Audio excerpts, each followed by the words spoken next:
আসসালামু আলাইকুম রাহমাতুল্লাহি ওয়া বারাকাতুহু। আশা করি আপনারা সবাই ভালো আছেন। আল্লাহর অশেষ রহমতে আমিও ভালো আছি, আলহামদুলিল্লাহ। আমি আজকে আপনাদের সামনে যে স্বপ্নের ব্যাখ্যাটি নিয়ে এসেছি সেটি হচ্ছে স্বপ্নে রূপার অচল টাকা দেখলে তার ব্যাখ্যাটা কী হবে। প্রিয় বন্ধুরা, আশা করি শেষ পর্যন্ত শুনে যাবেন, দেখে যাবেন। রূপার কাল অথবা অচল টাকা দেখতে পাওয়ার ব্যাখ্যা মিথ্যা, ধোঁকা ও নোংরা কথার নিদর্শন। কিন্তু এ জাতীয় টাকা যদি থলির মধ্যে অথবা পকেটে রয়েছে মর্মে দেখতে পায়, উপরন্তু আরও দেখে এই টাকা কেউ তাকে দিয়েছে, এমত অবস্থায় ব্যাখ্যা হবে তাকে কোনো গোপন কথা জানানো হবে, আর সাধ্যমতো সে তা সংরক্ষণের চেষ্টা করবে। পক্ষান্তরে যদি দেখে এই জাতীয় টাকা সে অপরকে দিয়েছে, তাহলে এর ব্যাখ্যাও তাই হবে যে তাকে কোনো গোপন বিষয়ে অবহিত করা হবে।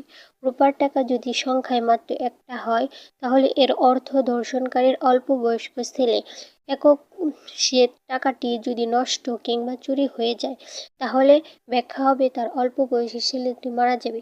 আশা করি আপনারা ব্যাখ্যাটি বুঝতে পারছেন। যদি বুঝতে না পারেন তাহলে ভিডিওটি পুনরায় দেখবেন। যদি তা বুঝতে না পারেন তাহলে কমেন্টে বলে যাবেন। ভালো থাকুন, সুস্থ থাকুন। আসসালামু আলাইকুম রহমতুল্লাহ।